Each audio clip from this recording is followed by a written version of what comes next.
We've got some breaking news now out of Texas, where a federal court has blocked that state's newly drawn congressional map on the grounds it appears to be unconstitutional. MS Now legal affairs reporter Fallon Gallagher joins me now. What else did the court have to say? Chris, this is a massive blow for the Republicans who wanted to redraw this map to include those 5 seats.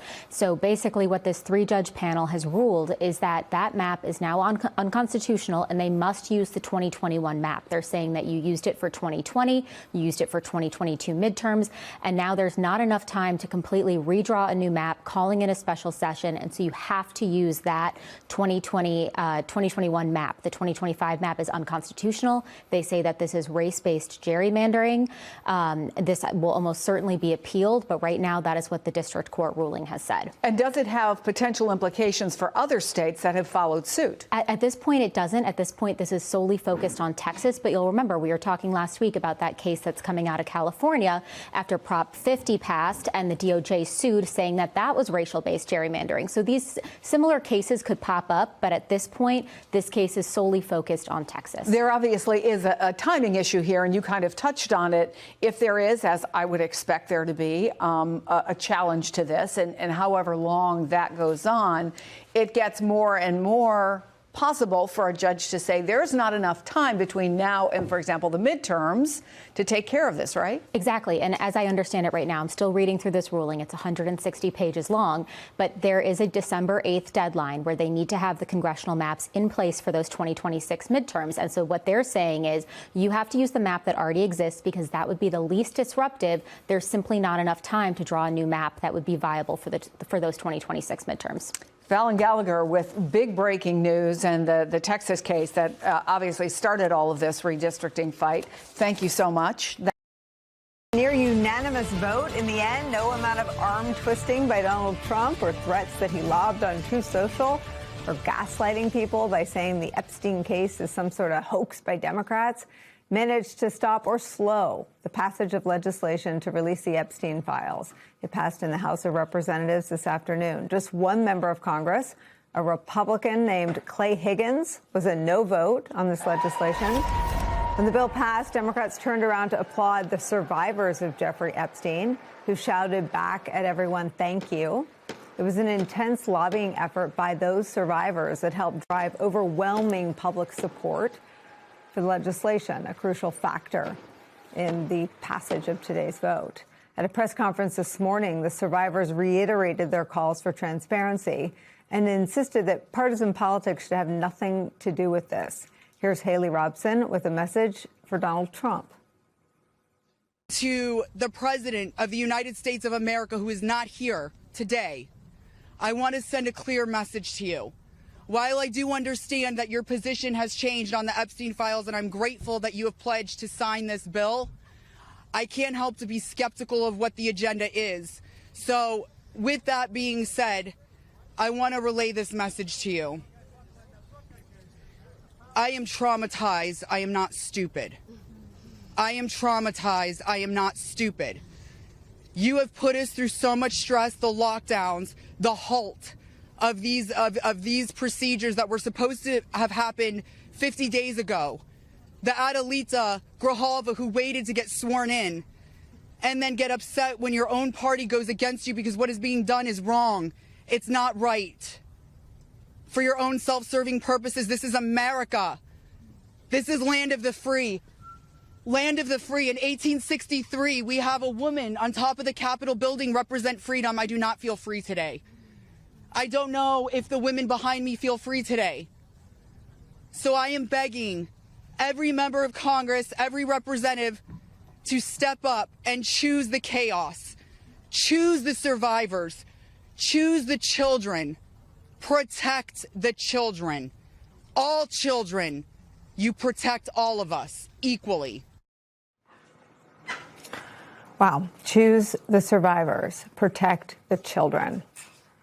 Something that Donald Trump and the Republican Party, if they wanted to, could have done a long time ago, according to the Republican co-sponsor of the bill, Republican Thomas Massie. Watch.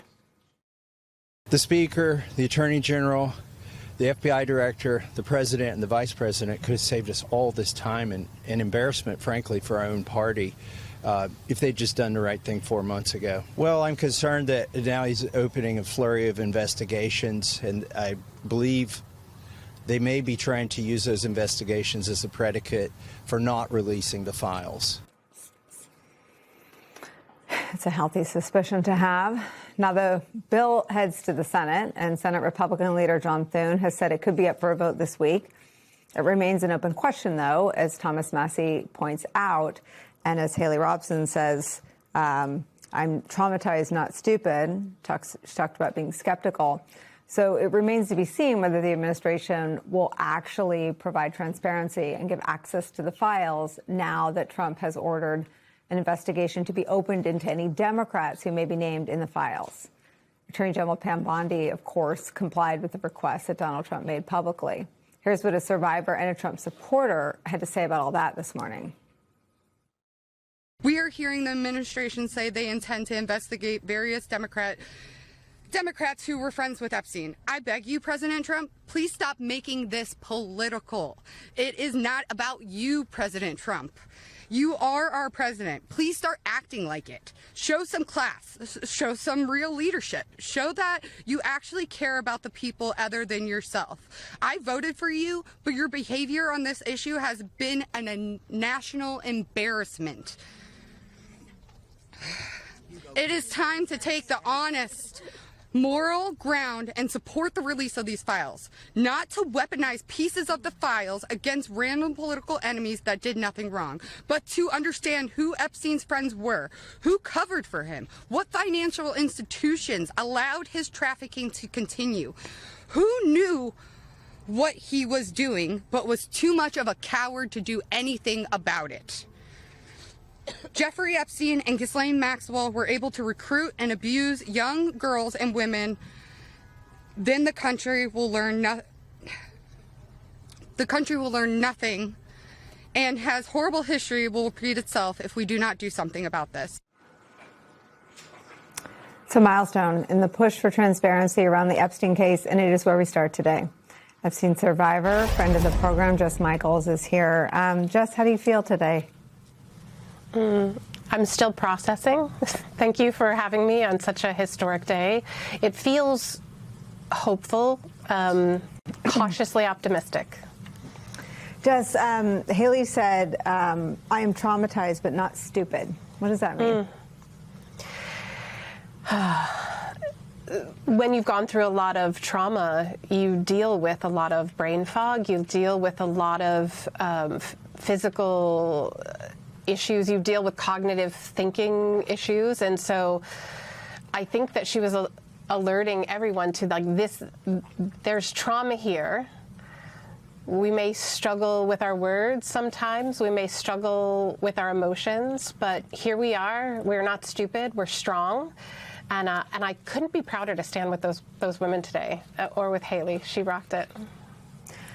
Let me show you what Marjorie Taylor Greene said about you and all of the women that have come together really to make this case, not just to Congress, but to the American people. These women have fought the most horrific fight that no woman should have to fight, and they did it by banding together and never giving up. And that's what we did by fighting so hard against the most powerful people in the world, even the President of the United States, in order to make this vote happen today. I was called a traitor by a man that I fought for 6 years for. And I gave him my loyalty for free. I won my first election without his endorsement, beating 8 men in a primary. And I've never owed him anything, but I fought for him for the policies and for America first. And he called me a traitor for standing with these women and refusing to take my name off the discharge petition. Let me tell you what a traitor is. A traitor is an American that serves foreign countries and themselves. A patriot is an American that serves the United States of America and Americans like the women standing behind me. And I want to tell you that this only became possible today because the American people, whom we serve as representatives here in Congress, demanded that this vote happen, and they put more pressure on every single elected politician in this city than has ever been put on them. You know, there is not a lot of bipartisan stuff that happens in Congress. And because of the choices you all made before you were this unit, I mean, I think the first time I interviewed you, you talked about how you hadn't met a lot of the survivors before the September 1st or September 3rd press conference. And I wonder what it feels like to have brought a bipartisan vote, an overwhelming, near unanimous bipartisan vote along in just 2 short months in today's climate. That is the big takeaway from today. We don't know what's going to happen with the files. We don't know how long this is all really going to take. But the fact that there was such a strong bipartisan effort, the fact that we sat in the Women's Caucus and they had the Democratic Women's Caucus and they brought in some of the Republican Women Caucus members, and that we all stood in the same room sharing the same goals.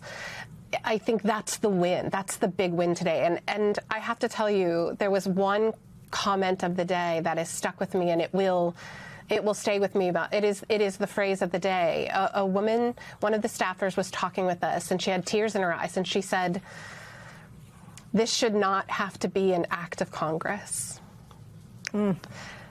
Yeah, it was so true, and sadly, here we are. But the sisterhood of all of the survivors, and now connecting with all of the women in Congress and in the House, we feel really strongly that we have a lot of support, and from the American people. I mean, it is, I think, the first thing that's been more popular than any of the officials in either political party. And it's maybe, my theory is, it's what gives some folks to buck the more senior people in their party. But what do you think about Thomas Massie and the Republican women kind of went out on a limb before we arrived at this place where we are today? How important were they to moving it over the line? I think everyone did their part beautifully. I know that they, Ro Khanna and Thomas Massie, brought this dispatch petition to fruition. And then we had 3 other Republican women that joined. I think it's been a small move of the needle every single day, week, month. And it has taken lots of tiny steps to get us where we are today, where we stood in the House gallery and watching a near unanimous vote. I mean, we've all come together to move mountains, and what people said couldn't happen, wouldn't happen, we all did it together. The bill is passed, and without objection, the motion to reconsider is laid on the table. That's how it went down. Congress united against President Trump, forcing him and his administration to release the files that they have been withholding. The push began earlier this year with Democrats using a rare method to override the Republican speaker. They picked off some Republicans against Trump. Tonight we can see how that strategy worked. Republicans retreated, going from opposing any Epstein vote to virtually all of them joining Democrats to back this within one vote of unanimously. That was in the House. And now, unanimously in the Senate. More on how that vote count will weaken Trump's legislative strategy. I'll get into that in a moment. Now, this is moving fast. Trump losing all control of the process. This news breaking within the last hour, rocking the Trump White House. It looked unthinkable to Trump just a week ago. His Republican defense is cracking in the Senate, too, where Republicans buckled and just allowed Senator Schumer to bring the Epstein bill to the floor, and that's through a unanimous agreement. That means not a single Republican senator was left to back the strategy Trump has been using all year through this week, blocking or delaying a vote. And that bought him about 302 days in the House, thanks to Mike Johnson trying everything even avoiding holding House sessions rather than facing this today. Now, here's what the House voted for. Using its power to force the Trump administration to release all the files. Okay, that means files related to Epstein and his travel and Maxwell, his convicted co-conspirator. It means that they will try to get the information about others linked to Epstein's crime from people to companies. That's a lot. And there may be many witnesses inside government who know where those records are, meaning that if somebody in the government were to try to hide or destroy them to duck Congress, they can be reminded that itself would be a crime. Now, this new bill, which I'm telling you just passed now, both houses of Congress agreeing to it, also demands more. They want records on any deals to grant immunity or prosecution avoidance, which is called a non-prosecution agreement. They want any secret communications that occurred inside both Trump's DOJ and past administrations. Okay, this is not a party thing on paper. If somebody was giving a sweetheart deal to Epstein or anyone around him in any past administration in any party, they want to know that too. And then there's a second category that could haunt Trump's first term. Communications related to Epstein's associates, his detention and subsequent death, and documents on Epstein's jailing of Epstein and the death, and that would include the examiner files or autopsy reports and records. And if you say, gosh, I guess people think maybe there was some reason to review that or something suspicious about Epstein's death in the custody of the Trump administration's Bureau of Prisons, overseen by then Attorney General Bill Barr. Well, this is not now some random party chatter or internet talk or meme jokes. This is the combined authority of both houses of Congress, almost unanimous, both parties, saying we also want to know what happened in that jail cell. And asking questions, as journalists can tell you, doesn't mean you're assuming the answer. It just means, let's get all the documents, and why are you hiding them? Now, Trump's party controls the White House and both houses of Congress. You're watching the news, you probably know that. So think about what today means. Nicole Wallace and others were discussing this in our coverage late today. He controls them, but not today. He lost on this issue of his own personal and political vulnerability. There's an old political saying that says there can be a thin line between impossible and inevitable. That's true in life sometimes. If you think about how I would never do that, and then you end up doing it. It can be true in politics, too. When Trump came out guns a-blazing politically, I don't mean that literally, in January, with his re-election and his Elon Musk and his Doge, it would have been hard to imagine not only Republicans rejecting him on this, but rejecting him this unanimously, all but one vote. And that goes to how he is now written out of this story because it was such a big vote, he can't stop it anymore. I'll explain that in a moment. But remember, this story has dominated now and upended Trump's second term. The hiding is over. To paraphrase the singer SZA, no more hiding, even if it burns or blinds, no more hiding.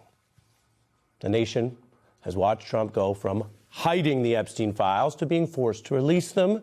And lately, this past 2 days, he's been pretending he backs them without releasing them. As SZA might say, crashing for real, trying for real.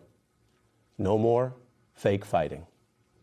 Don't gotta say it, because I already know, gotta break it. If you want to grow, no more hiding. I will say on a personal note, Alex Wagner is our guest coming up, and we will get her views on whether this was a forced lyrical reference.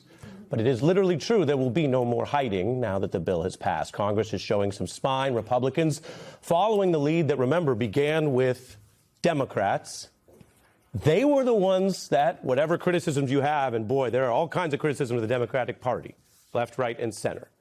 But they're the ones that led this and then recruited the Republican defections to rebuff Trump. Again, this is the kind of revolt, united and bipartisan in spirit, if not in all reality and history, that you rarely see in Washington, really in the last several years, and that we have not seen all year in this tumultuous Trump second term.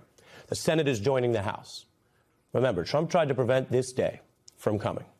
Couple examples. Back in February, they released these files that weren't the Epstein files because, and MAGA leaders have been mad about this, Trump was, if you follow the news, just bear with me here, but Trump was lying. Except instead of lying about liberals or Democrats or some other issue, he was lying to his base and these MAGA leaders about the thing that he said he would release a year ago when he was running for the campaign.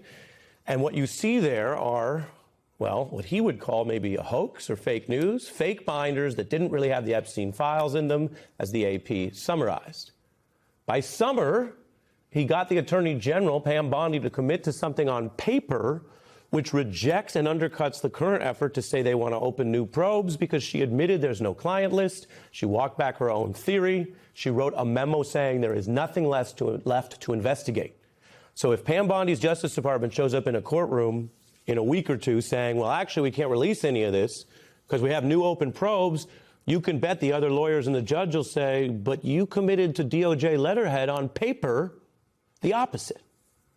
And it was just last week when the Trump White House summoned a congresswoman into an unusual Situation Room berating a pressure campaign against defections. Longtime Republican but Trump critic Bill Kristol talked about this on our program this week. He said credit to the true believers who, on the other side of the Trump onslaught, held their ground. Now, I'm going to show you something tonight that is as important to this news as the news, and yet it is archival. Our MS Now and Beat producers have pulled this together so you can remember that while Trump now, tonight, has said he's not even going to resist this, he's going to sign it, and I'll explain why he basically can't veto this in a minute, but he says that now, and he's trying to get different headlines, but we have the receipts for you. The president and Republican Speaker Johnson, their approach for 302 days was to prevent this vote that was then forced on them. So this is a Democrat hoax that never ends. They're forcing a political show vote on the Epstein files. This is a political exercise. It's all been a big hoax. It's perpetrated by the Democrats, and some stupid Republicans and foolish Republicans fall into the net. He had nothing to do with it. President Trump has clean hands. He's not worried about it. Well, I don't want to talk about it because fake news. The discharge petition is not only reckless, it is also a totally moot point. They can do whatever they want. We'll give them everything. Sure, I would. Let the Senate look at it. Let anybody look at it. But don't talk about it too much. That's where Trump landed yesterday, having been dealt this defeat. I quote Mike Johnson tonight, the GOP speaker, back to Mike Johnson. Quote, reckless. But then why did he vote for it today? The answer is obvious. It's why people get cynical and basically disaffected about politics in general. He can't square the circle. If it was reckless, he shouldn't vote for it. If it wasn't reckless and he supports it today, they should have supported it to begin with. If you cared about the truth, the facts, the DOJ, or the victims, well, then you'd have a consistent position, not all of this. But within that negativity and cynicism, there is also a little sliver of hope in the American experience of democracy. You go to a class and someone tells you about they got this thing with the discharge petition, yada, yada. Okay, who cares? But then you find out people can actually use that even against very powerful people. The Speaker and the President are very powerful in our government. That's two branches of government right there. And this system worked today. We will find out in the future how that must continue to be forced and pressed. Journalists, activists, lawyers, people interested in getting the truth out can go through the court process. But today, that petition that started mostly with Democrats and a couple Republicans has now unearthed all of this. And Mike Johnson and Donald Trump are pretending to support the thing the Democrats pushed that they fought for 302 days. Trump says he'll sign this. That's late breaking. That he's now okay with the release, while he's also playing games at the DOJ. 60% of Americans are concerned that Trump knew about the abuse. We all know how a bill becomes a law, and you send it down to the White House, and then you find out whether the president signs it. But the president can veto a bill. The vast majority of bills throughout history cannot survive a veto. And that's why you have that whole system. I'm sure you remember. You see the signing, you see him veto. What just happened tonight was unthinkable to so many a week ago. The Senate, controlled by Republicans, could have done all kinds of things, delayed or passed it by 55 votes. No, they are now joining with a unanimous agreement, a veto-proof majority, which means Trump has no power to stop this. Donald Trump spent much of the past week trying to strong-arm his party into voting against the release of the Epstein files. He publicly threatened the Republicans whipping votes in favor of releasing the files. He made personal calls to some members of the House. He even brought Colorado Republican Lauren Boebert into the Situation Room for a meeting with top Justice Department officials. And yet none of it worked. Today, the House and the Senate passed the Epstein files bill. Basically, every Republican, except for one, rejected Trump's demands. His pressure and jockeying didn't work this time, and at a press conference this morning, Georgia Congresswoman Marjorie Taylor Greene pointed out why. I was called a traitor by a man that I fought for 6 years for. And I gave him my loyalty for free. And he called me a traitor for standing with these women and refusing to take my name off the discharge petition. Let me tell you what a traitor is. A traitor is an American that serves foreign countries and themselves. A patriot is an American that serves the United States of America and Americans like the women standing behind me. Jess McIntosh is a veteran Democratic strategist. Erin Carmona is a senior correspondent at Your Magazine, author of the great new book, Unbearable: 5 Women and the Perils of Pregnancy in America. They join me now. It's good to have you both here. Let me start with you just on the Marjorie Taylor Greene aspect. So I want to just take for a second that she's up to something politically. I think she's probably going to run for president. I think she's made a set of, I think, fairly interesting and deft tactical choices about how she's going to do that. That aside, there was something striking to me about how much she has talked about her experience as a woman and how important accountability is.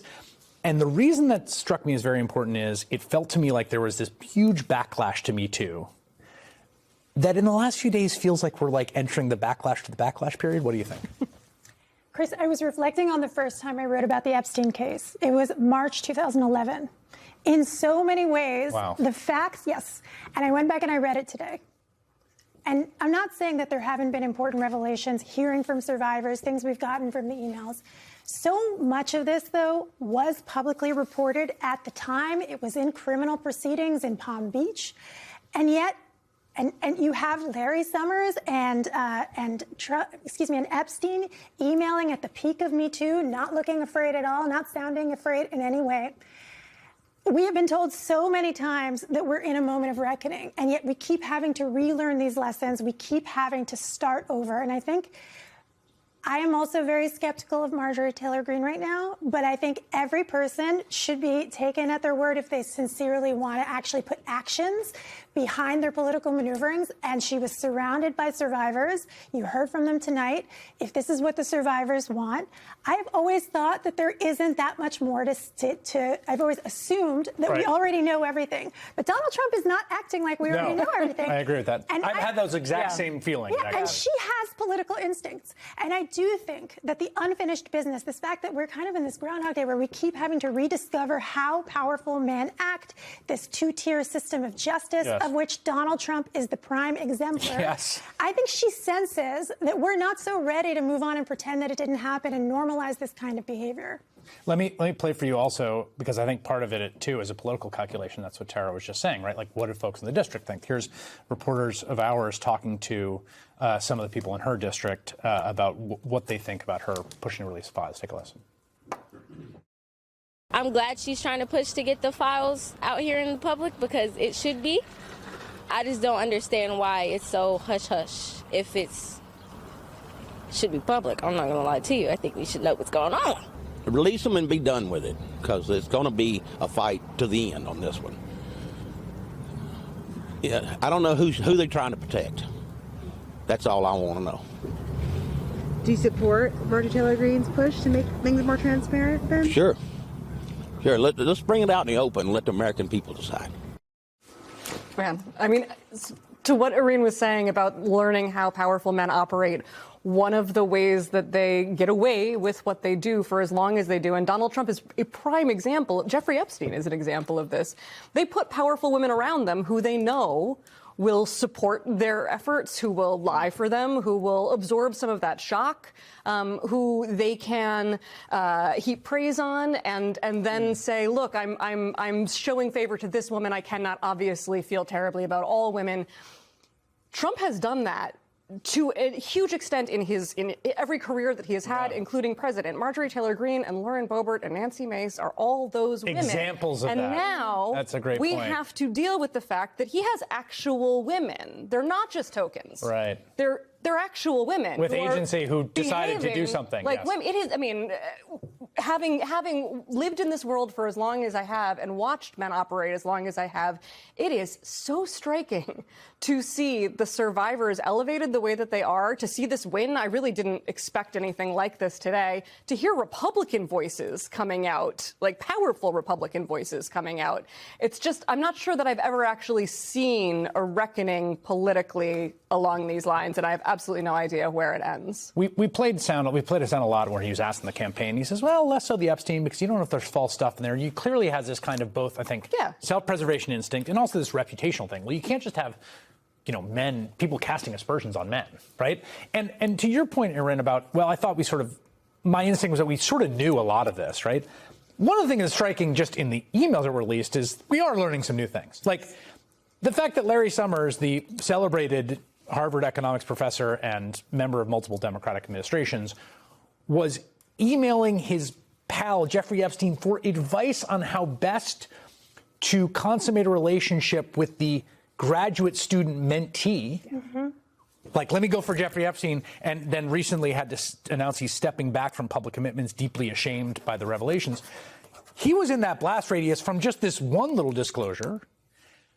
It does make you wonder, right, maybe you don't learn more about Trump or whatever, but there's probably a lot more embarrassment in those files. Yeah, I mean, I think we learned during Me Too that this is a bipartisan problem. Only one of the men that Jeffrey Epstein was implicated with is currently the president of the United States. Mm-hmm. But yes, clearly there needs to be some reckoning. I was an undergrad at Harvard when Larry Summers opined about women's biological abilities. So it is certainly a rich read to see that he was preying on a woman who was an undergraduate at that same time in economics. It's sickening how they're talking about her in racist and sexist ways. And here's the thing. I was told that in Me Too, men were being crushed under the boot of feminism. But this is the peak of Me Too, 2017, 2018. And he's just like, how do I get horizontal with peril? This sickening racist nickname that he dubbed his mentee. Let me go ask my buddy Jeffrey Epstein. Jeffrey Epstein. Yeah, I think occasionally Republicans will expose the fact that they believe that everybody thinks the way that they do. Yes. And sometimes it is in really disgusting ways. And this is quite possibly the worst. I think they really thought that Democrats would, might Democrats be in this?